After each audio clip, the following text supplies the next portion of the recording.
Good morning बच्चों। आज हम लोग अपने उसी चैप्टर को आगे कंटिन्यू करेंगे जिसका नाम है फ्रॉम टेस्टिंग टू डाइजेस्टिंग। इसमें डाइजेशन के डिफरेंट एस्पेक्ट्स को स्टडी किया गया था और डाइजेशन की डेफिनेशन भी हम लोगों ने पढ़ी थी कि digestion is the conversion of food nutrient into its simple soluble form.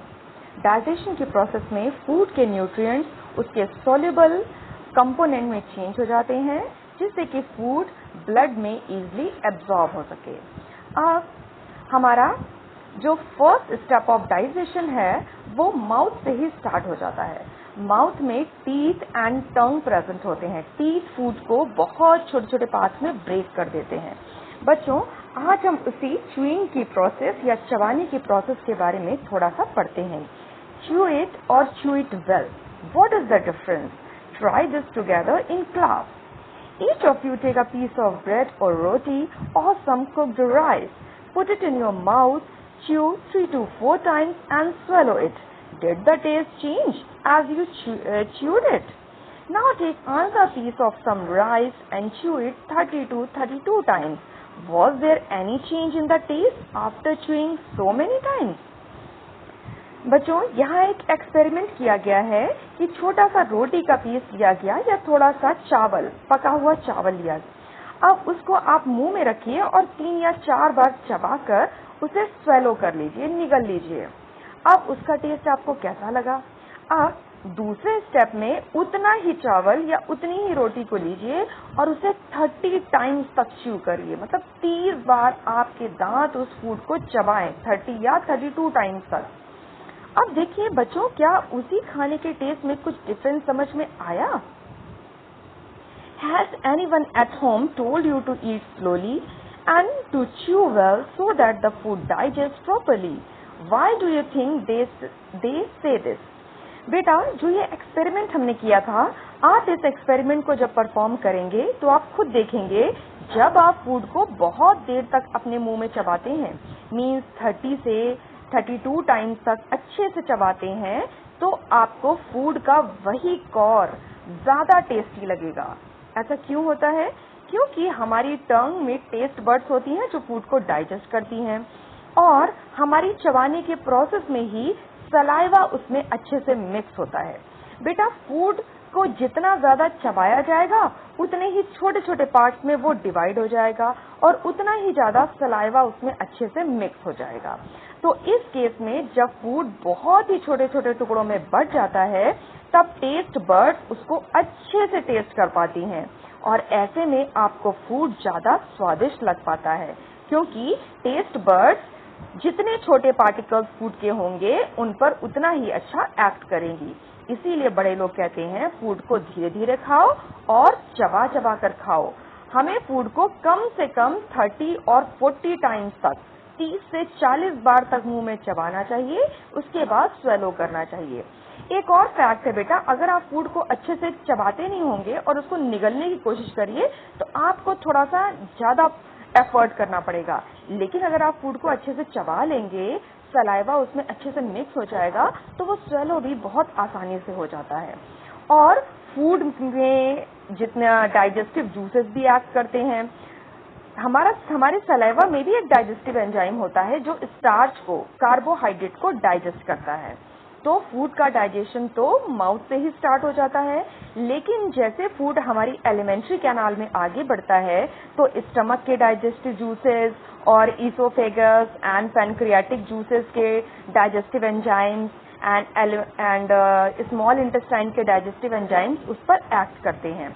Food को पहले तो हम दांतों से चबा लेते हैं और जितना ज्यादा फूड छोटे छोटे पार्टिकल्स में ब्रेक हो जाता है, डाइजेस्टिव जूसेस उस पर उतने ही अच्छी तरह से एक्ट कर पाते हैं।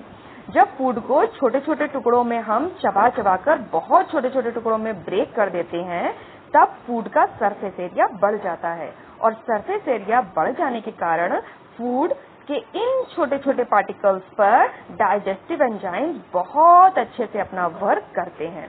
तभी हमें कहा गया है कि खाना जल्दबाजी में नहीं खाना चाहिए, जबकि खाने को कैसे खाना चाहिए? बहुत चबा चबा कर बहुत धीरे धीरे खाना चाहिए। आप जितना ज्यादा फूड को चबाएंगे फूड उतने ही छोटे छोटे पार्टिकल्स में ब्रेक हो जाएगा और उन छोटे छोटे पार्टिकल्स पर आपके डाइजेस्टिव एंजाइम बहुत अच्छे से रिएक्ट कर पाएंगे, तो फूड अच्छे से डाइजेस्ट भी हो पाएगा। और छोटे छोटे टुकड़े जब फूड के हो जाते हैं तो उस पे टेस्ट बर्ड्स, टंग की टेस्ट बर्ड्स भी अच्छे से उस फूड पर एक्ट करती हैं और फूड का स्वाद ले पाती हैं। Imagine you are eating something hard like a green guava. What kind of changes take place in it from the time you bite a piece and put it in your mouth to when you swallow it? अब बेटा कोई भी चीज अगर आप चबाने की कोशिश करेंगे तो आपको उसका स्वाद मिलेगा। अगर आप उसको बिना चबाए ऐसे ही स्वेलो करेंगे तो क्या उसका स्वाद मिलेगा? नहीं मिलेगा। तभी इसीलिए जो आपको मेडिसिन दी जाती हैं जो कि बहुत कड़वी होती हैं, क्या उन मेडिसिन को कोई चबाने के लिए कहता है? नहीं कहता ना, क्योंकि वो मेडिसिन इतनी कड़वी है, अगर आप उसे चबाएंगे तो वो छोटे छोटे पार्टिकल्स में ब्रेक हो जाएगी। पार्टिकल्स में ब्रेक हो जाएगी तो आपकी टंग उसका टेस्ट लेगी और उसका टेस्ट तो बहुत बुरा होता है। तो इसलिए अगर आप उसका टेस्ट लेंगे तो वो स्वेलो तो हो ही नहीं पाएगा, आप वोमिट कर देंगे। अब इसके बिल्कुल विपरीत टेस्टी फूड आइटम्स के साथ होता है। टेस्टी फूड आइटम्स को अगर हम बिना चबाए स्वेलो कर लेंगे तो हम उसके अच्छे टेस्ट को एंजॉय नहीं कर पाएंगे, क्योंकि फूड के टेस्ट को एंजॉय करने के लिए फूड का बहुत छोटे छोटे पार्ट्स में ब्रेक होना बहुत जरूरी होता है। इसीलिए दांतों से फूड का चबाना बहुत ही जरूरी है। Think what does the saliva in our mouth do. अब देखिए सलाइवा हमारे माउथ में क्या करता है। सलाइवा हम क्या करता है, सलाइवा में पहले तो एक एंजाइम होता है जो कार्बोहाइड्रेट का डाइजेशन स्टार्ट कर देता है। वो कार्बोहाइड्रेट जो आपके फूड में प्रेजेंट है उसको डाइजेस्ट कर देगा और सलाइवा जितने अच्छे से फूड में मिल जाएगा फूड को निगलने में उतनी ही आसानी होगी। आपको पता है जो हमारी एलिमेंट्री कैनाल के डिफरेंट ऑर्गन्स होते हैं वो उनमें भी लगातार मूवमेंट्स होती हैं जिन्हें पेरिस्टाल्टिक मूवमेंट कहते हैं, और इन मूवमेंट के द्वारा वो फूड को क्रश करने की कोशिश करती हैं। मतलब हम फूड को छोटे छोटे पार्टिकल्स में ब्रेक करते हैं, इसमें टीथ भी अब तो अपना वर्क कर ही रहे हैं, लेकिन साथ ही साथ हमारी एलिमेंट्री कैनाल भी फूड को दबा दबा कर पेरिस्टाल्टिक मूवमेंट के थ्रू फूड को ब्रेक करने की और चर्न करने की कोशिश करती है। फूड जैसे जैसे चर्न होता है, चर्न करना मतलब मथना, फूड जैसे आप मथानी से जैसे दूध को मथा जाता है ना तो उससे मक्खन निकलता है, ऐसे फूड की भी चर्निंग होती है एलिमेंट्री कैनाल में। ऐसे एलिमेंट्री कैनाल पहले सिकुड़ती है, फिर फैलती है, फिर सिकुड़ती है, फिर फैलती है, और इस सिकुड़ने और फैलने के कॉन्ट्रैक्टिंग एंड डायलेटिंग मूवमेंट्स को पेरिस्टाल्टिक मूवमेंट कहते हैं। स्टमक के अंदर भी इनको चर्निंग मूवमेंट या चर्निंग मूवमेंट्स कहते हैं, और इन चर्निंग मूवमेंट से फूड को और भी ज्यादा क्रश किया जाता है। तो फूड जितना अच्छे से चबाया हुआ होगा, जितना अच्छे से क्रश किया होगा, उतना ही अच्छे से डाइजेस्टिव जूसेस उस पर एक्ट करेंगे। तो पहला ये काम तो आपको करना है कि दांतों से फूड को अच्छे से च्यू करना है। उसके बाद एलिमेंट्री कैनाल तो फूड को चर्न करेगी ताकि उसमें फूड जो है, फूड में डाइजेस्टिव एंजाइम्स अच्छे से एक्ट कर सके।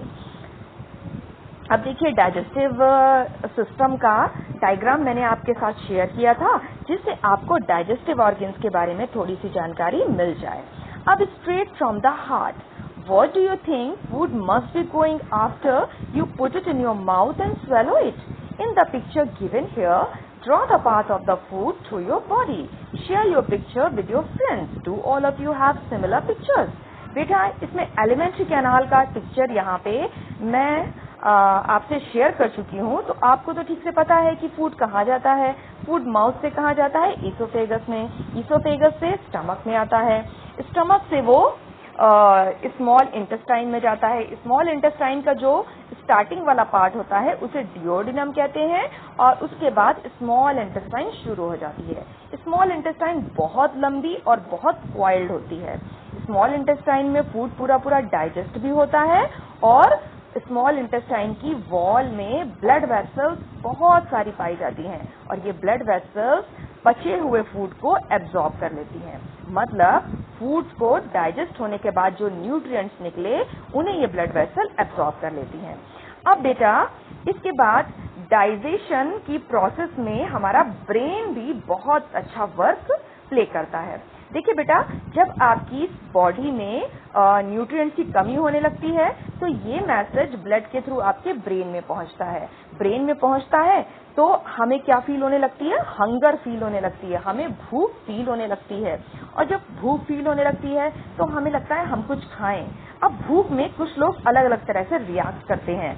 कुछ लोगों को भूख लगने पे कैसा होता है, उनके सर में दर्द शुरू हो जाता है। कुछ लोगों को भूख लगने पर गुस्सा आना शुरू हो जाता है। कुछ लोगों को भूख लगने पर बहुत ही थकान महसूस होती है। और छोटे बच्चे तो भूख लगने पर रोना शुरू कर देते हैं। आपको भी ऐसा ही लगता होगा ना, जब भूख लगती तो लगता है रोएं बैठ के, क्योंकि हमारा ब्रेन हमें ये मैसेज देता है कि बॉडी की डिफरेंट सेल्स में फूड न्यूट्रिएंट्स की कमी हो गई है और हमें अब कुछ खाना चाहिए। इसी फीलिंग को हम हंगर या भूख कहते हैं। अब भूख लगने की प्रोसेस में फिर हम कुछ खाते हैं और वो खाते हैं, फिर चबाते हैं, फिर वो एलिमेंट्री कैनाल में जाता है। एलिमेंट्री कैनाल में जाता है, डाइजेस्ट होता है और उसके बाद डाइजेस्टिव न्यूट्रिएंट ब्लड में एब्जॉर्ब हो जाते हैं और ये एब्जॉर्ब न्यूट्रिएंट ब्लड के थ्रू बॉडी के सारे पार्ट्स में पहुंच जाते हैं और थोड़ी देर के लिए आप एकदम रिलैक्स फील करते हैं। अब बताइए, जब आप खाना खा लेते हैं तो क्या उसके बाद आपकी टेस्टी से टेस्टी या पसंद से पसंद की चीज भी आपके सामने रखी हो तो क्या आप उसे खा पाएंगे? नहीं खा पाएंगे, क्योंकि आपका ब्रेन आपको ये मैसेज दे रहा है कि आपकी बॉडी में पर्याप्त न्यूट्रिएंट्स पहुंच चुके हैं, तो अब आपको कुछ खाने की जरूरत नहीं है। फिर उसके बाद जब बॉडी में न्यूट्रिएंट्स खर्च हो जाते हैं तो फिर से ब्रेन तक ये मैसेज पहुंच जाता है कि अब बॉडी में न्यूट्रिएंट्स की कमी आ रही है और कुछ घंटों बाद आपको फिर से भूख का एहसास होने लगता है। तो हमारा ब्लड जो है, हमारा ब्रेन भूख का एहसास हमें कराता है। अब यहाँ पे हार्ट की क्या भूमिका रही? क्योंकि बेटा, हमारे जो न्यूट्रिएंट्स हैं वो किसके थ्रू ट्रैवल करते हैं? ब्लड के थ्रू ट्रैवल करते हैं और ब्लड को पंप करने का काम कौन करता है? हार्ट करता है। तो हार्ट भी भूख लगने की प्रोसेस में आपकी हेल्प कर रहा है कि नहीं कर रहा है? क्योंकि हार्ट ही ब्लड को पूरे शरीर के सारे ऑर्गन्स तक ब्लड को सप्लाई करता है, ब्लड को पंप करता है और ये ब्लड ही आपके डाइजेस्टिव ऑर्गन यानी कि इंटेस्टाइन से सारा एब्जॉर्ब फूड लेता है और बॉडी के अलग अलग ऑर्गन्स में पहुंचा देता है। तो हमारा हार्ट एंड ब्रेन भी एक प्रकार से आपकी न्यूट्रिशन की प्रोसेस में वर्क कर रहे हैं। आपकी पोषण या भोजन लेने की प्रोसेस में आपका हार्ट और ब्रेन भी बहुत ही इंपॉर्टेंट रोल प्ले कर रहा है। अब next, Neetu was given a glucose drip. बेटा, जब हम लोग बीमार होते हैं तो हमारा डाइजेस्टिव सिस्टम ठीक से वर्क नहीं करता और ऐसे केसेस में हम अगर खाना खाते भी हैं तो उसका डाइजेशन ठीक से नहीं हो पाता और उस फूड से अच्छे से न्यूट्रिएंट्स नहीं निकल पाते। कभी कभी हमें लगातार वॉमिटिंग होने लगती है या लूज मोशंस होने लगते हैं, तो हम जो भी खाते हैं वो बिना डाइजेस्ट हुए शरीर से बाहर निकल जाता है और हमें बहुत वीकनेस फील होती है। तो ऐसे में हमें अपनी बॉडी को क्या देना पड़ता है? कुछ ऐसे न्यूट्रिएंट्स ब्लड में चढ़ाने पड़ते हैं जिससे कि हमें एनर्जी मिले। मैंने आपको बताया था कि हमें कार्बोहाइड्रेट से एनर्जी मिलती है। देखिए, बॉडी में मेन न्यूट्रिएंट्स फूड से क्या क्या मिलते हैं? एक तो protein, carbohydrate, fat, minerals and vitamin. Carbohydrate से हमें डाइजेशन के बाद ग्लूकोज मिलता है और ये ग्लूकोज ही हमें एनर्जी देता है और इस एनर्जी से ही बॉडी वर्क करती है। तो जब डाइजेशन प्रॉपर तरीके से नहीं होता तो फिर हमें भोजन से एनर्जी मिलती ही नहीं या फिर हमें लूज मोशन या वॉमिटिंग आ रही है तो भी हम फूड को डाइजेस्ट नहीं कर पा रहे हैं। ऐसे में डॉक्टर हमें क्या करता है कि वो हमारे ब्लड में डायरेक्ट ग्लूकोज को चढ़ा देता है, क्योंकि हम डाइजेशन के बाद अपने इंटेस्टाइन से ब्लड ग्लूकोज को ही एब्जॉर्ब करेगा ना और ये ग्लूकोज सारी सेल्स में पहुंचेगा और सारी सेल्स को एनर्जी मिलेगी। तो जब हमारा डाइजेस्टिव सिस्टम ये काम ठीक से नहीं कर पाता और हमें बहुत वीकनेस होती है तो फिर डॉक्टर हमें ग्लूकोज देता है और ये ग्लूकोज किस फॉर्म में देता है? वो ग्लूकोज डायरेक्टली हमारे ब्लड वेसल्स में चढ़ा देता है। ग्लूकोज की ड्रिप को हमारी ब्लड वेसल्स में चढ़ा देता है तो हमें डायरेक्ट हमारी ब्लड में ग्लूकोज पहुंच जाता है और ये ग्लूकोज आपकी सब बॉडी सेल्स में पहुंचता है और बॉडी सेल्स को एनर्जी मिल जाती है। इसके अलावा हमने लास्ट क्लास में ORS के बारे में भी पढ़ा था। ORS क्या होता है? यानी कि जब आपको वोमिटिंग आ रही हो या लूज मोशंस आ रहे हो तो हमारी बॉडी से बहुत सारा वाटर और एनर्जी लॉस हो जाती है, हमारा डाइजेशन भी ठीक से वर्क नहीं करता। तो हम क्या करते हैं, पानी को बॉईल करते हैं, उसमें चुटकी भर नमक डालते हैं और चीनी डालते हैं और उसको मिलाकर पी जाते हैं, जिससे हमें इंस्टेंट एनर्जी मिल जाती है। हम इलेक्ट्रॉल भी पी सकते हैं, इलेक्ट्रॉल भी ORS है, ये हमें इंस्टेंट एनर्जी प्रोवाइड करते हैं। और जनरली ग्लूकोज की ड्रिप देने की जरूरत तब आती है जब हमें वॉमिटिंग आ रही हो या हमें लूज मोशन आ रहे हो, क्योंकि वॉमिटिंग एंड लूज मोशन में सारा खाना यूं ही बिना डाइजेस्ट हुए शरीर के बाहर निकल जाता है। तो ऐसे केसेस में खाने से हमें न्यूट्रिएंट्स प्रॉपर नहीं मिल पाते, क्योंकि डाइजेस्टिव सिस्टम ठीक से वर्क ही नहीं करता। Neetu was very sick. All day she was vomiting and she also had loose motion. Whatever she ate, she vomited. Her father gave her sugar and salt solution. By evening, Neetu was feeling weak and dizzy. When she got up to the doctor, she fainted. Her father had to carry her to the doctor. The doctor said that Neetu should get admitted in the hospital. She need to be given a glucose drip. Hearing this, Neetu got confused. She knew that during the games period in the school, the teachers sometimes gave her glucose to drink. But what was the glucose drip? Dr. Auntie explained, your stomach is upset. Your body is not keeping any food and water and it has become very weak. The glucose drip will give you some strength quickly even without eating. तो बेटा आपने देखा कि vomiting and loose motion में digestive system disturb हो जाता है और हम फूड को डाइजेस्ट नहीं कर पाते। इवन हम ग्लूकोज पीते भी हैं तो उसको भी ठीक से ब्लड में वो एब्जॉर्ब नहीं हो पाता, हो सकता है वो भी तुरंत से तुरंत वॉमिट हो जाए या मोशन के थ्रू शरीर से बाहर निकल जाए, पॉटी के थ्रू।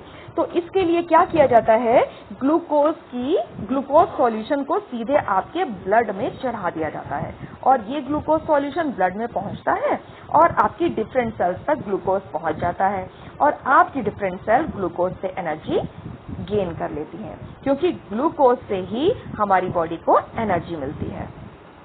तो यही बात डॉक्टर आंटी ने नीतू को एक्सप्लेन की। अब बच्चों आज का लेसन हम यहीं खत्म करते हैं और अपनी क्लास में हम इसे डिस्कस करेंगे। Okay, thank you.